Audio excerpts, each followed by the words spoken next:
speaker opens with a blunt accusation portraying the current crisis in the Middle East as the product of unprovoked aggression by the United States and Israel against Iran, and arguing that the shockwaves are now ricocheting across Europe's already fragile energy landscape. He draws a straight line from battlefield escalation to boardroom panic, saying the fight has triggered a sudden nervous reassessment inside European capitals. In his telling, officials who were previously committed to ending reliance on Russian energy are now urging Brussels to slow down, to show mercy to national governments, and to delay a final irreversible cutoff.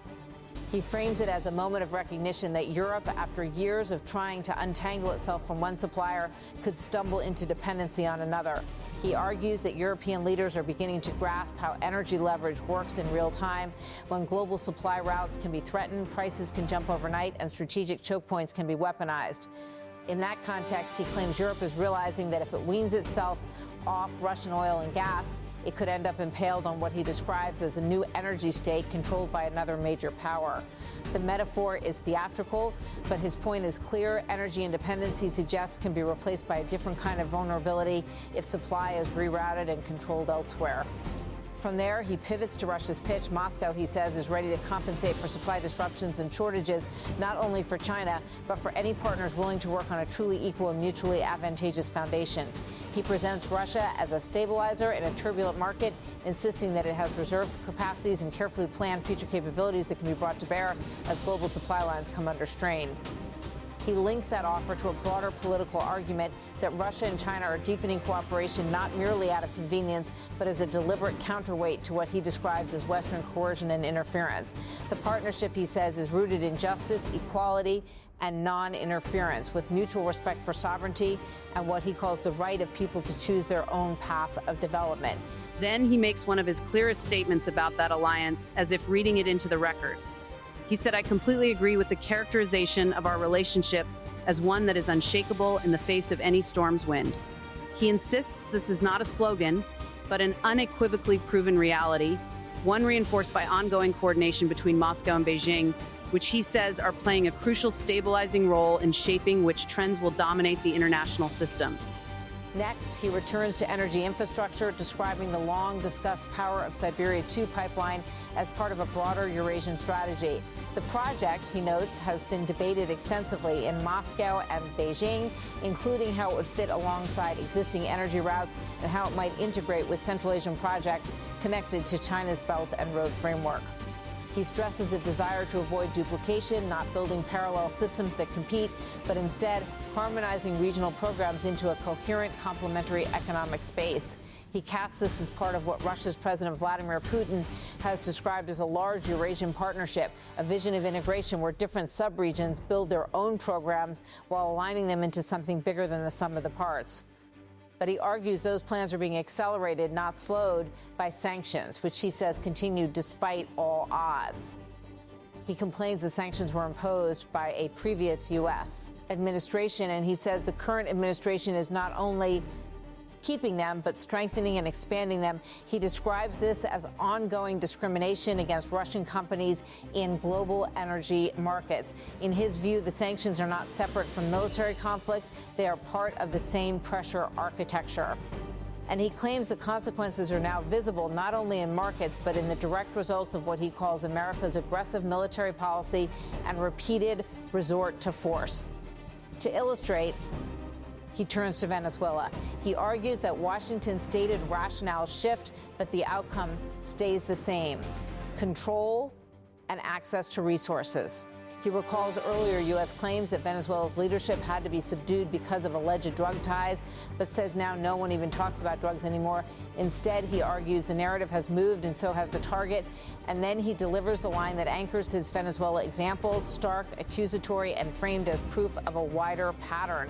He said, and at Maduro, we've taken him, so now the oil is ours. He then says the same logic was being prepared for Iran, pressure, destabilization, and eventual capture of the oil itself, either by seizure or by enforced joint management arrangements that leave the U.S. with the real leverage. At this point, he brings President Donald Trump into the center of the narrative, claiming Trump had spoken many times about taking Iran's oil or at least jointly managing it. He portrays this not as rhetoric, but as intent, a stated objective, that, in his account, is now being acted on through military and maritime pressure. He claims the crisis reached a new threshold when the Strait of Hormuz, one of the world's most critical shipping routes, was blocked. In his telling, that was a dramatic escalation that directly endangered global trade. He argues the strait had not been closed before the attack on Iran, and that until this conflict, it had not posed problems for shipping. He emphasizes the waterway is not only about oil and liquefied natural gas, but also the movement of food and fertilizer cargoes that underpin everyday socioeconomic stability far beyond the Gulf. He points to the Arab monarchies on the Persian Gulf as close partners whose normal lives and development depend on uninterrupted maritime traffic. And he suggests that the new risks to shipping are not an organic outcome of Iranian policy, but the consequence of outside attack and pressure. That brings him to a rhetorical question meant to shift blame away from Tehran and onto Washington and Israel. Would Iran have taken steps to block the strait or attacked American facilities on the Arabian Peninsula if it were not for what he calls aggression by the United States and Israel? He answers his own question, no. He insists everyone clearly understands that without that aggression, the current situation would not exist. From there, he widens the lens further, arguing that every conflict has a root cause. And in this case, he says it's the aggressive policy line pursued by the United States, reinforced by its alliance with Israel. He says behind that posture are two specific drivers. The first, he argues, comes from Israel, an ideological conviction that Iran must be destroyed as a state. He describes it not as mere strategic rivalry, but as a profound belief, one that he says is unshakable and unwavering. He then repeats the most extreme formulation of that belief, stating it is the core of his critique. He said, for Israel, this is without question a profound and deeply held conviction, an absolutely unshakable and unwavering belief that the state of Iran must be utterly and completely destroyed. He follows by expressing disbelief that anyone could hold such a view, saying he cannot understand it. Then, still focused on ideology, he turns again to President Trump and claims Trump voiced an even broader threat, not simply against a government, but against a civilization itself. He presents it as something Trump said that slipped out, something that caused quite a stir, and then he repeats the claim in its most dramatic form. He said, but President Trump also said it just slipped out. I'll destroy this civilization. He uses that alleged quote to argue that what's happening is not just regime change talk, but something more sweeping and culturally absolutist. A charged commitment, as he describes it, to overthrowing a regime that represents a civilization with millennia of endurance. He argues that pursuing such a goal cannot command respect, either morally from a universal human perspective or practically, given what he suggests is the impossibility of erasing a civilization. He frames it as both unacceptable and unrealistic. Then comes the second driver he identifies, the oil market. He argues that beyond supporting Israel, the United States is pursuing its own aims, shaping global oil flows, controlling pricing power, and positioning itself as the central force in the energy system. In his telling, the war and the maritime pressure campaign are not separate from market strategy. They are part of it. He suggests that if the strait is disrupted, if Gulf traffic is threatened, if fear spreads across shipping, insurance, and futures markets, the consequences ripple outward. Europe pays more, Asia faces uncertainty, and global economic stability erodes. And he presents Russia and China as preparing to withstand that turbulence both through reserves and through future infrastructure. He says the two countries have all the opportunities and that those opportunities are already being used.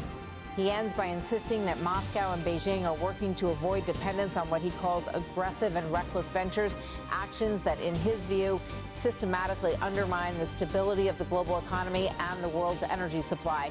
The thrust of his message is consistent from beginning to end.